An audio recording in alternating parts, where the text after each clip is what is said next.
윤석열 대통령이 남미에서의 다자 외교 일정을 성공적으로 마무리했습니다.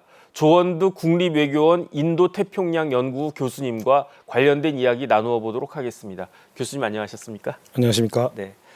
이번에 에이펙과 G20에서 그 윤석열 대통령이 두 차례 그 다자 회의는 물론이고 각국 정상들과의 환담도 여러 차례 그렇게 다 소화를 하셨는데 이번 윤석열 대통령의 남미 순방의 외교적인 의미는 어떤 것이 있을까요?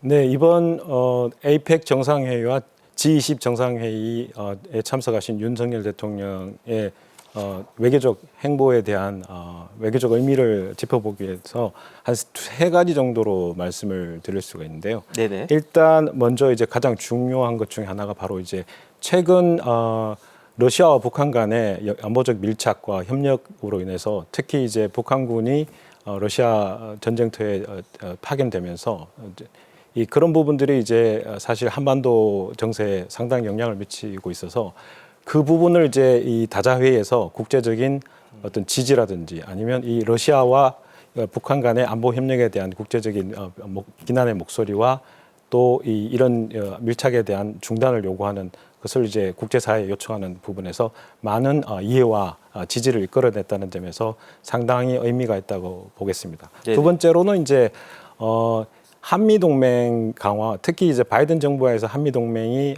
제도화되고 특히나 이제 군사적인 협력이 많이 강화되었었고, 그리고 이제 한미일 3자 협력이 눈에 띄게 강화되었습니다. 이제 내년 1월이면 이제 트럼프 2기 정부가 들어서면서 이제 미국 내에 이제 국내 정치가 이제 변하게 되는데 그를 맞이해서 이제 한미일 협력, 특히 이제 지난해 캠프 데이비 선언을 이제 재확인하고 이어서 이제 한미일 간의 어떤 안보 협력이나 국제 협력을 보다 이제 제도화하는 측면에서 이제 이번에 한미일 삼국 협력 사무소를 이제 설치하기로 합의를 했던 부분들이 중요하고요. 네네. 또 트럼프 2기를 맞아서 이제 한일 간의 어떤 공조와 협력이 더욱 중요해졌기 때문에 그 부분에 대해서 이제 일본 총리와 이해를 제고하고 또 의견을 나눴던 것으로 생각이 됩니다.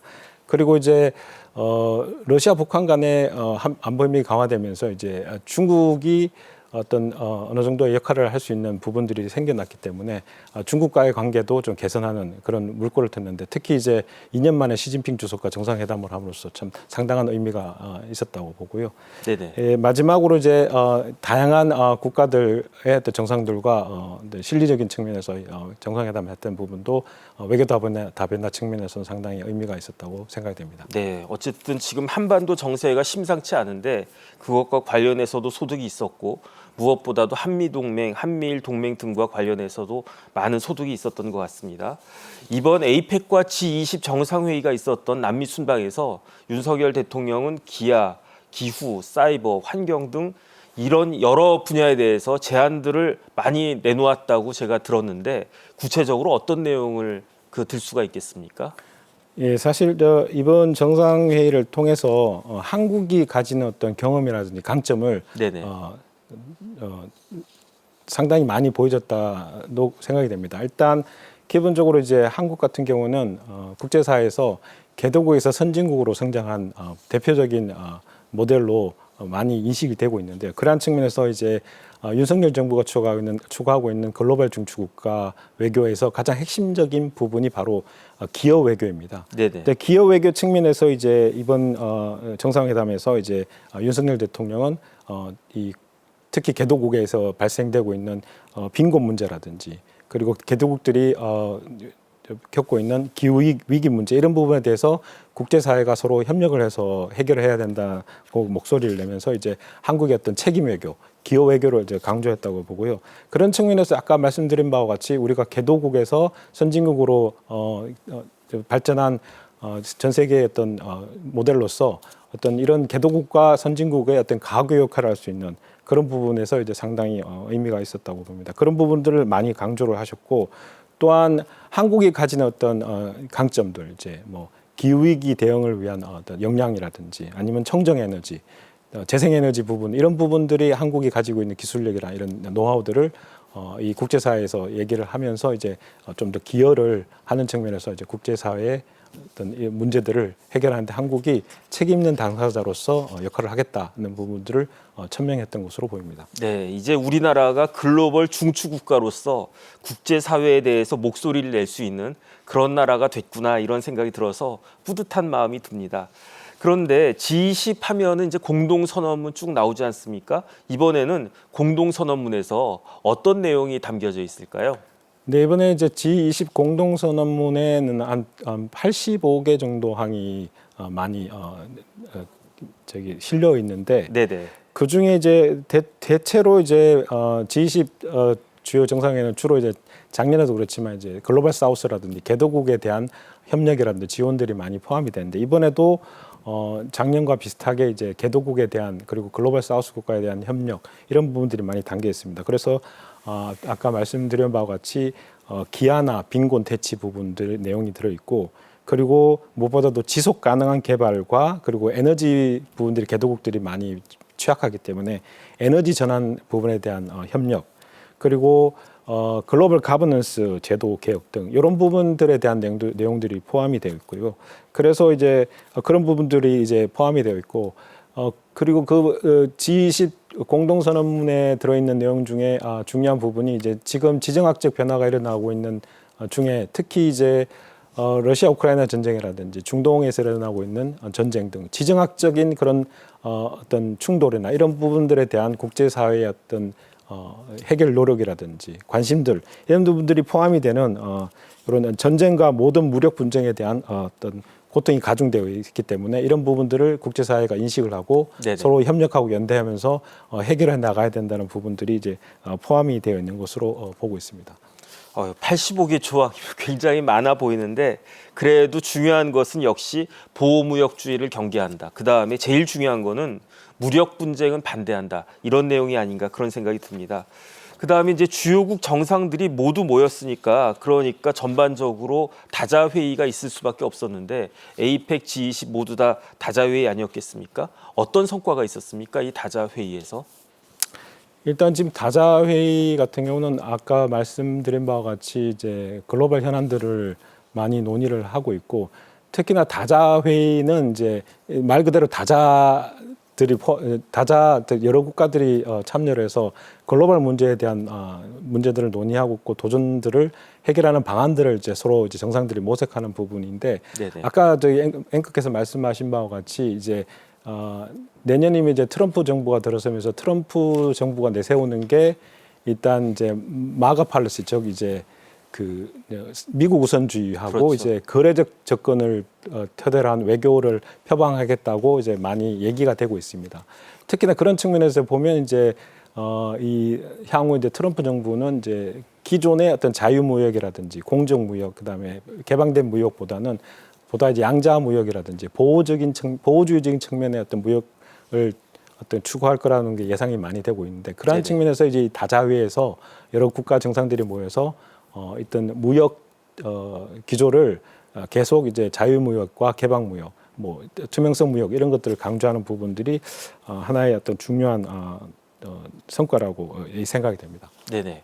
그런데 이번 공동선언문 안에는 우리 윤석열 대통령이 직접 제안한 의제가 무려 4가지나 있다면서요. 구체적으로 어떤 제안을 대통령이 하셨습니까?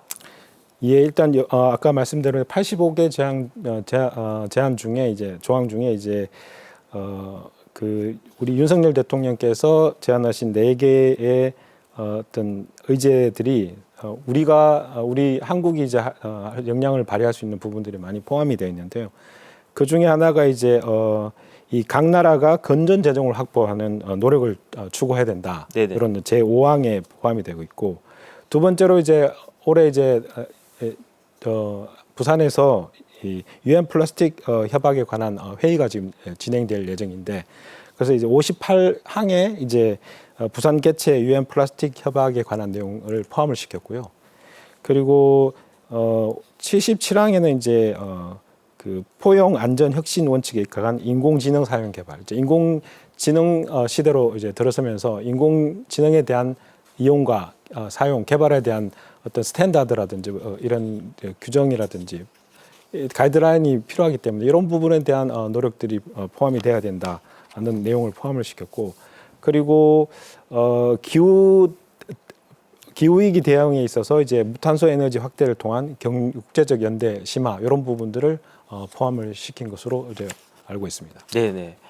그런데 이번 순방 기간 동안에 윤석열 대통령은 지금 우리나라 가장 큰 현안 중에 하나가 결국은 러시아와 북한의 군사 협력 아니었겠습니까? 그것이 우리 안보에도 굉장히 영향을 미칠 수 있다 이렇게 생각이 돼서 윤석열 대통령도 이 부분에 대해서 많은 강조를 하셨던 것 같아요. 그런데 이러한 윤석열 대통령의 목소리가 결국 국제적으로 공동 대응의 계기를 마련하는 그러한 그 계기가 됐다 이런 그 평가가 있던데 어떻습니까?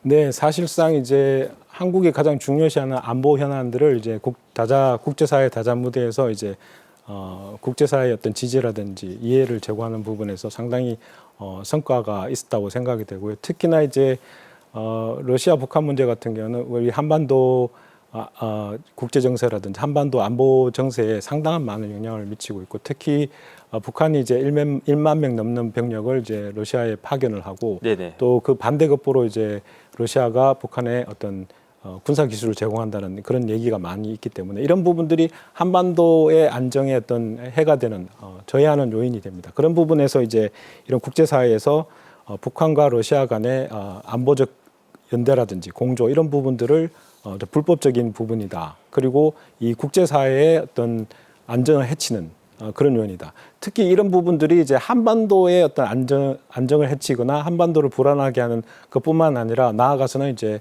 유럽의 문제일 수도 있고 그리고 인도태평양의 문제들일 수도 있고 전 세계의 어떤 안정과 평화를 해치는 부분이 될 수 있다는 것을 정상들에게 각인을 시킴으로써 국제사회의 어떤 연대를 지지를 갖다가 이끌어냈다는 점에서 상당히 의미 있다고 봅니다. 네네. 그런데 이번 G20에서 러시아는 푸틴 대통령이 오지 않았잖아요. 네. 대신에 세르게이 라브로프 외무부 장관이 참석을 했는데 우리 윤석열 대통령이 라브로프 외무장관 다음 차례로 발언을 했다고 해요. 그런데 그 비판의 수위가 상당했다고 하던데 어떤 내용이었습니까? 예, G20 정상회의 그 정상들의 앉은 테이블을 보면 네네.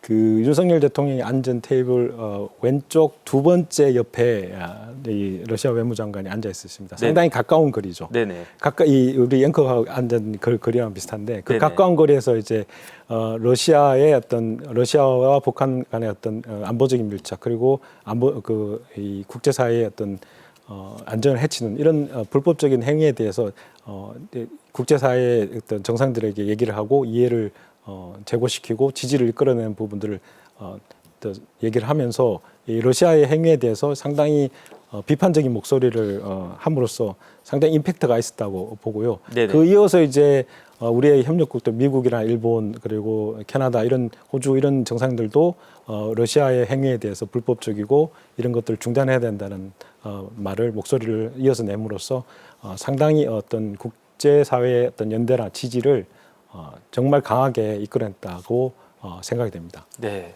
러시아 외무장관이 조금 뜨끔했을 수도 있겠다 네. 그런 느낌이 듭니다. 네. 그러면 이제 연수회 회담에 대해서도 좀 살펴보면 먼저 한미일 정상이 15개월 만에 만난 거라고 하면서요. 그러면서 삼국 협력 사무국을 설립하는 것에 대해서 그 합의했다라고 하는데 그런데 이제 문제는 미국이 이제 바이든 행정부에서 트럼프 행정부로 넘어가지 않습니까? 이 삼국 협력 사무국이 설립이 될 수 있을까요? 예, 일단 이번 주에 이제 한미일 당국자가 첫 회의를 했습니다. 네네. 회담을 이제 저희 서울에서 했는데 일단 협력 사무국을 이제 돌아가면서 설치를 하는데 이번에는 이제 서울에 외교부에 설치하는 걸로 이제 합의를 했던 것으로 이제 봤습니다. 일단 트럼프 정부가 들어서도 트럼프 정부가 이제 미국 우선주의 외교 정책을 추구하고 그리고 이제 거래적 접근을 통해서 이제 심지어 동맹국들과 어떤 거래를 하는 부분들이 있는데 사실 이제 트럼프 차기 정부가 미국 우선주의 정책을 추진하더라도 실질적으로 이제 동맹국들의 협력과 지원이 필요한 부분이 많습니다. 미국 같은 경우는 이제 제조업이 많이 약화되어 있고 상당히 과거에 비해서는 상당히 많이 약화되어 있는 부분들이 있어서 그런 부분들을 충족시키기 위해서는 우리 한국과 일본이나 호주 같은 역량 있는 미국 동맹국들의 지원이나 협력이 필요한 부분이 있습니다. 그런 측면에서 한국과 일본 같은 경우는 미국 조야의 어떤 초당적인 지지를 받고 있고 트럼프 정부가 들어서도 한미일 간의 협력이 트럼프 정부에서도 상당히 중요한 부분들이 많이 있기 때문에 뭐 안보적인 부분뿐만 아니라 경제 안보, 기술 안보 측면에서 한국과 일본의 어떤 협력과 지원이 절실히 필요한 상황에서 이런 한미일 협력이라든지 한미일 협력 사무국 이게 그 지속이 아마 될 거라고 이제 확신합니다. 네네. 그 다음에 또 하나 눈길을 끄는 게 결국은 중국과의 관계인데 한중 정상회담이 2년 만에 성립이 됐어요. 그런데 중국 시진핑 입장에서는 러시아나 북한 관련해서는 이제 러시아, 북한이 서로 간에 군사 협력까지 하는 그런 관계가 됐고, 그 다음에 대미 관계를 딱 따져보면은 중국 입장에서는 트럼프가 당선되는 걸 원치 않았을 것 같은데 어쨌든 트럼프가 재집권하게 됐고, 이렇게 보나 저렇게 보나 중국 입장에서는 심기가 편치 않을 것 같은데 우리 윤석열 대통령과 시진핑 사이에 어떤 이야기가 오고 갔을까요? 예, 일단 중국 입장에서도 이제 러시아 우크라이나 전쟁으로 해서 러시아와 북한 간의 어떤 국방 안보 협력 강화하는 부분과 그리고 내년에 이제 트럼프 2기 정부가 들어서면서 대중 강경 정책을 추진할 것으로 예상이 되는 그런 상황에서 상당히 복잡한 셈법을 가지고 있다고 봅니다. 그러한 측면에서 보면 중국 역시 이제 러시아와 북한과 협력은 하지만 러시아와 북한의 어떤 이런 국제사회에서 비난을 받을 만한 그런 행동을 하고 있는 데 대해서 상당히 편하진 않을 겁니다. 아마 네네. 불편한 심기를 가지고 있기 때문에 이러한 측면에서 이제 일본이나 한국 같은 주변 국가와의 어떤 관계 개선도 좀 모색해야 되는 부분도 있고, 그리고 우리 정부 입장에서도 보면 이제 러시아 북한 간의 어떤 협력이 강화되면서 중국 역시 그런 부분들에 대해서 어느 정도 어떤 우려를 가지고 있는 상황에서 그런 부분들을 잘 이용을 해서 어떤 중국이 이제 그런 부분들에서 모종의 역할을 할 수 있는 부분들이 있기 때문에 우리 역시 이제 한미동맹이라는 굳건한 토대 위에서 또 한미일 안보협력이라는 그런 이 협력 체계 하에서 이제 중국과의 어떤 관계 개선을 통해서 주변 어떤 상황을 잘 개선해 나가는 방향으로 하려고 하고 있다고 생각이 됩니다. 네네. 그리고 이제 윤석열 대통령이 남미 순방하셨는데 그 방문한 나라가 페루니까 페루 대통령과 정상회담 당연히 하셨을 거고, 그 밖에도 뭐 영국, 캐나다, 베트남, 뭐 남아공 이런 여러 정상들과 정상회담을 하셨다라고 했는데 실리적으로 큰 성과가 있었을 것 같습니다. 예, 일단 뭐 다자회의에 참석하면 기본적으로 많은 나라 정상들과 뭐 짧게는 뭐 짧거나 아니면 좀 길게 이렇게 정상회담을 하게 되는데, 그 중에 이제 주최국인 이제 페루와 정상회담을 했습니다. 페루 같은 경우는 남미에서 이제 우리와 협력이 많이 되고 있는 국가 중에 하나고, 특히 이번에 이제 페루와 이 잠수함을 포함한 해군 함정 공동 개발이라든지 네네. KF-21 이제 부품을 공동 생산한다든지 이런 부분에 대한 MOU도 체결을 했고요. 또 핵심 공급망 개발 이런 부분에 대해서도 MOU를 체결했습니다. 사실 이제 페루 같은 경우는 남미에서 이제 한국산 무기를 가장 많이 수입하는 국가입니다. 이제 네. 거의 75% 이상이 이제 남미에 우리가 수출하는 방산 무기의 75%가 이제 페루로 들어갑니다. 그만큼 한국과 페루 간에 이제 남미에서는 상당한 협력 관계를 하고 있다고 보여지고요.